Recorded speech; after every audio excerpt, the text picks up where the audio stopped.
नाज़रीन अस्सलामु अलैकुम वरहमतुल्लाहि वबरकातुहू।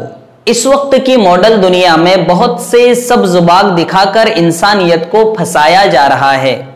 उन्हीं हरे भरे सब्ज़ बागों में से एक सब्ज़ बाग बीमा पॉलिसी का भी है, जिसमें यह होता है कि अगर अब्बा मर जाए तो औलाद को इतने इतने लाख रुपए या इतने करोड़ रुपया मिलेगा, जितने का बीमा भरेगा उतना पैसा मिलेगा। और उसमें कुछ 10 साल का बीमा पॉलिसी होती है या 5 साल की होती है, जितने साल का भी करवाया है, अगर उतने साल के अंदर मरता है तो औलाद को वो रकम सूद समेत वापस लौटाई जाएगी। और एड में क्या लिखा जा रहा है कि आपके वालिद साहब आप पर बहुत मेहरबान हैं, आपके वालिद साहब सलामत रहे। दोस्तों, हालात जिस तरीके के इस वक्त है, क्या औलाद अपने बाप के लिए दुआ करेगी या बद्दुआ करेगी? जब औलाद को पता चलेगा कि मेरे बाप के मरने पर मुझे 2 करोड़ मिलने वाले हैं, तो इल्ला माशाअल्लाह चंद एक बच्चों के अलावा अक्सर तो यही सोचेंगे कि बूढ़ा जल्द मर जावे तो हमें पैसे मिल जाए। तो दोस्तों, यहां औलाद के जहन को ही बदल दिया गया। औलाद जो दुआएं करती थी बाप के लिए, उस जहन को खत्म करने की कोशिश की गई। दूसरी खराबी बीमा पॉलिसी की क्या है कि जुआ ये बनता है। कैसे कि अगर आप 10 साल के अंदर मर गए तो आपको पैसा मिलेगा, नहीं मरे तो खत्म हो जाएगा, तो ये जुआ ही हुआ।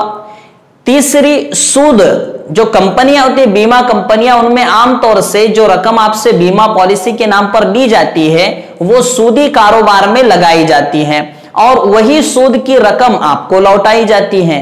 तो ये सूद भी हुआ, जुआ भी हुआ और अपनी औलाद से बद्दुआ करवाने का जरिया भी बन गया।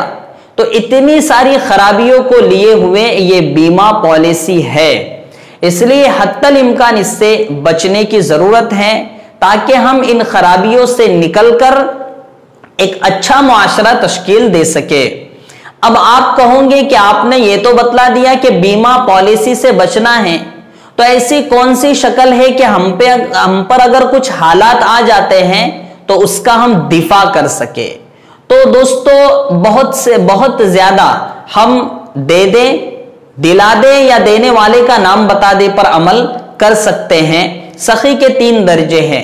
तो एक मशवरा जो हमारे मुफ्तियान इकराम इस वक्त दे रहे हैं वो ये है कि अपने अपने खानदानों में कुछ एक कमेटी तश्कील दी जाए कि नागहानी अगर हालात आते हैं तो हम अपने कुंबे से कुछ इतना पैसा जमा करेंगे, इतना पैसा सदके के नाम पर लेंगे कि अगर किसी पर कुछ हालात आ जाते हैं तो हम बर वक्त उसकी मदद कर सके।